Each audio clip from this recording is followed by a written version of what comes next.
7h51, nous sommes le 8 octobre 2023. Je voudrais faire rapidement un tout petit, on va dire un petit commentaire sur ce qui se passe en Israël. Et moi j'ai vraiment l'impression que là, Israël est en train de se prendre un boomerang.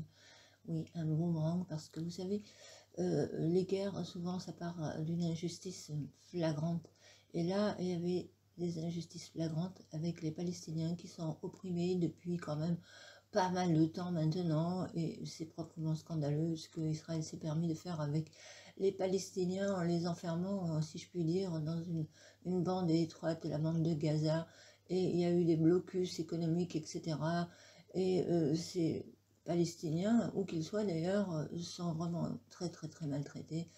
Et ça, c'est plus possible. Alors je pense que, je sais pas, certains diront probablement que c'est une justice divine, mais c'est comme ça que ça marche, hein, quand on dit justice divine, c'est pas Dieu, Dieu avec un grand D, hein, qui est là derrière évidemment, mais c'est comme ça que ça se passe, c'est que il y a des injustices et tôt ou tard, ils sont obligés de payer. C'est un petit peu un karma aussi, on pourrait dire ça comme ça.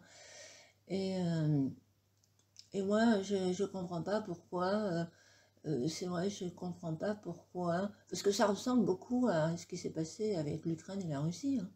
Hein. C'est exactement pareil. Hein. L'Ukraine et la Russie, il y avait des injustices à la base, il y avait les Ukrainiens pour autant qui bombardaient les Ukrainiens pro-russes, et qui n'ont pas respecté les accords de Minsk. Et ça, c'est une... On y a des accords, il faut les respecter. Quand on ne respecte pas les accords, et ben voilà ce que ça donne, c'est tout. Alors après, ils étaient là, les Ukrainiens, ouais, cette guerre, on va la gagner. Ils étaient tous... Là, c'est pareil, c'est pareil. Il y a la Netanyahou, on va gagner la guerre, ils vont gagner la guerre. Ben non, c'est pas dit du tout qu'ils vont gagner la guerre. Je suis désolée, mais c'est pas dit du tout. Parce que le Hamas, il a fait exactement ce que Poutine a fait pendant... Il a rien pu faire parce qu'il n'était peut-être pas suffisamment armé, il se sentait pas prêt à l'attaque, mais maintenant... Je ne sais pas comment, moi je ne connais pas les détails, hein, je vois ça superficiellement en tant que simple citoyenne, je ne suis pas ni rien politologue, je ne connais pas grand-chose en politique, mais je sais observer, lire et déduire. Alors là, c'est un peu la même chose. Voilà, c'est un peu la même chose. Moi je crois que, et si jamais la communauté internationale se permet de trop s'en mêler, eh bien là ça finira une guerre mondiale. Et ça finira par le nucléaire, et ça finira par une destruction de la planète, peut-être pas en totalité, mais en grande partie.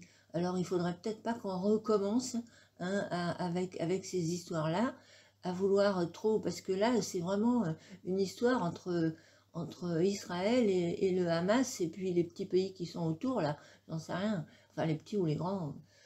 Mais bon, toujours est-il que si les Occidentaux s'en mêlent, ou si la Russie s'en mêle et les Occidentaux, l'Amérique, les États-Unis, là, je vous assure que ça va, ça c'est catastrophique, parce qu'à ce moment-là, il y aura ceux derrière qui vont pousser pour provoquer ce que certains appellent l'Armageddon, c'est-à-dire la guerre de Gog contre Magog, l'Occident contre l'Orient. Voilà.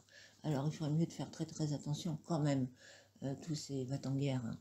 Voilà, sur ce, je vous dis merci pour l'écoute et à bientôt. Bye bye.